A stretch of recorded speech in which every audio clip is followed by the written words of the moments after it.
Hey, what's up, everybody? Marcos Villegas here with Michael Conlan. The back of his very nice Range Rover. I don't think I've done an interview in a car. Mick, you know, we have a fight coming up for you. I believe it's your third or fourth professional fight. Your fourth one. Was there for your first one. Yep. So far, how have you seen your progression in the ring, training with Manny, and what do you feel you've improved on the most? I feel it's little by little every day with me.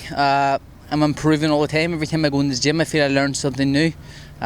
This camp's been very tough.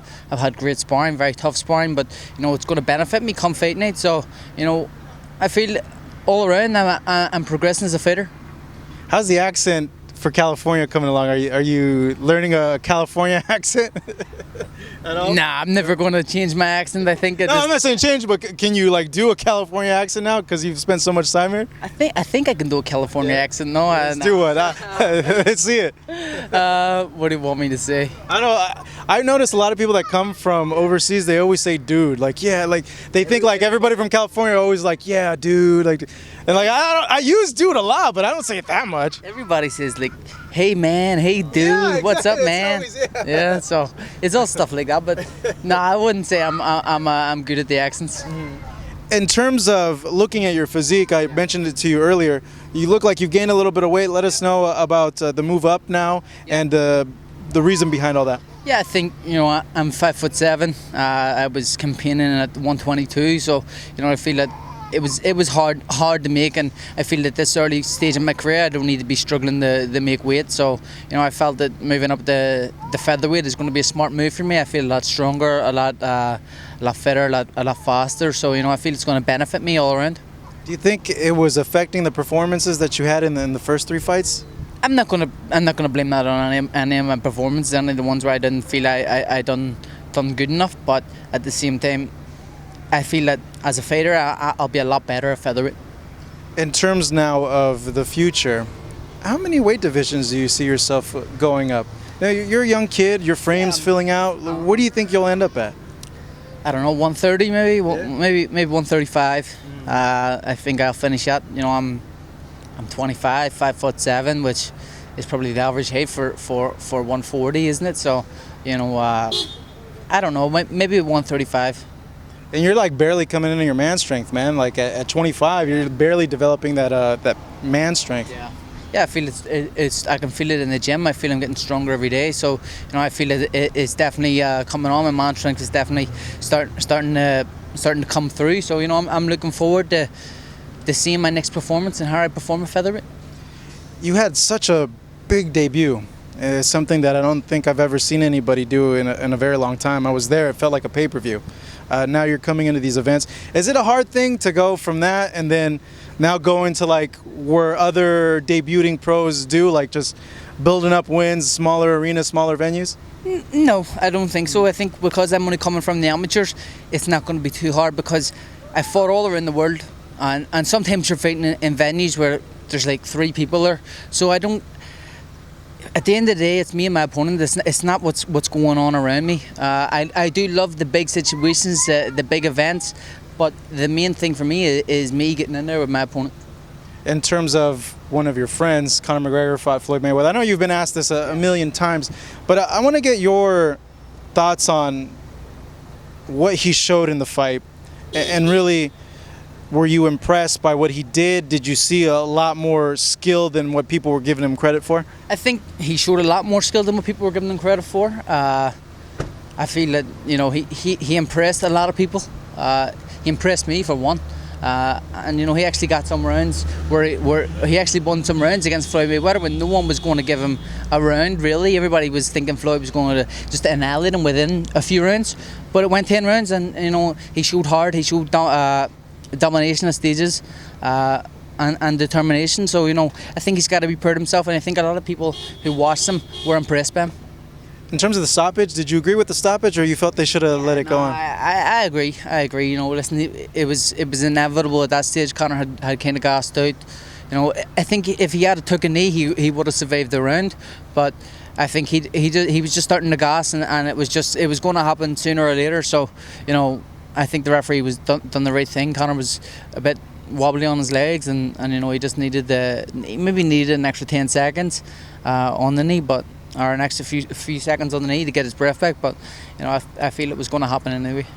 I've been thinking this for a while now in terms of like why he's having conditioning problems in his fight, you know, and the only thing that I could really think of, to be honest, is he's just cutting way too much weight where his muscles are just fatiguing, or that because his build is very muscular, that his body's overworking and it's causing that. You being a professional boxer, what do you think may cause the fatigue issues with your experience? I don't know. I think, you know, in boxing it's different than MMA. I think in this fight especially, you know, you're fighting someone against Floyd Mayweather who doesn't seem like he's doing anything, but he's putting you in positions where he's making you feel that you need the punch, and Conor was like throwing an awful lot of punches, so he was in those positions maybe when he didn't need the punch, and I think that's what kind of tired him out a bit. You know, he was put in the positions to punch, so you know he got out a lot quicker than what he would have.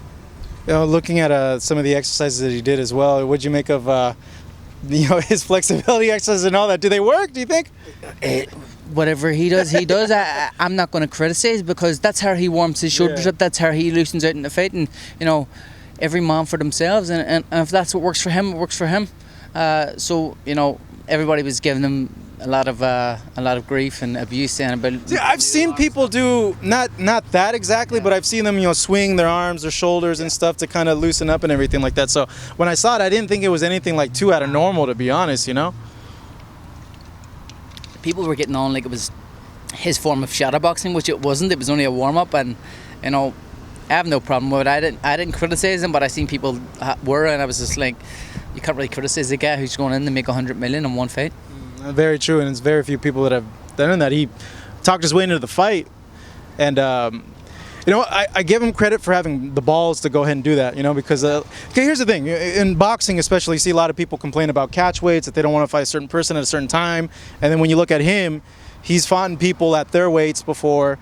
He's gone into immediate rematches right away, and then he went and did this with Floyd. So I think in terms of him being a fighter overall, I think it's something that he should be very commended for doing, because dude has balls, man, to be honest.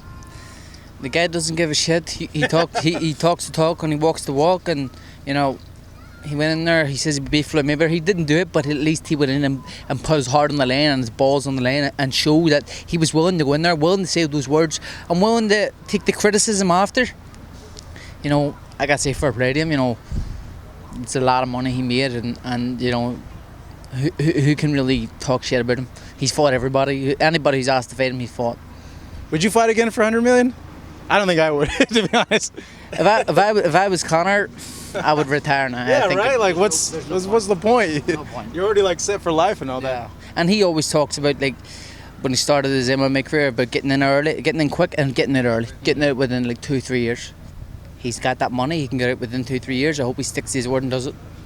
As for you, this year, how many more fights you want to have after this fight in Arizona? I think this one and one in December. I think that could be last, or one in between possibly. I'm not too sure, but it'll be this and then maybe on the Loma Rigo card. That's gonna be a good one, man. Yeah, be fantastic. What a fight! two-time Olympic gold medalists both competing against each other. It's what I want to see. Who are you picking in that fight? I'm just curious. I would pick Loma just because of the size. Yeah, that's what I was thinking. He's a little bigger. It's at 130, and Loma's a natural 130 fighter. Rigo's a 122 fighter. So you know, he could probably even make 118. So yeah, you know, I feel Loma wins. All right, Mick, man, thank you so much. I really appreciate it. It's good seeing you. Of course, he's fighting coming up in September. See, I'm all jumbled up, man. It's been a long day for us over here at Fight Up. But Mick, thank you so much. Really appreciate it. Marcos Viegas, thank you guys for watching us over here at Fight Up TV.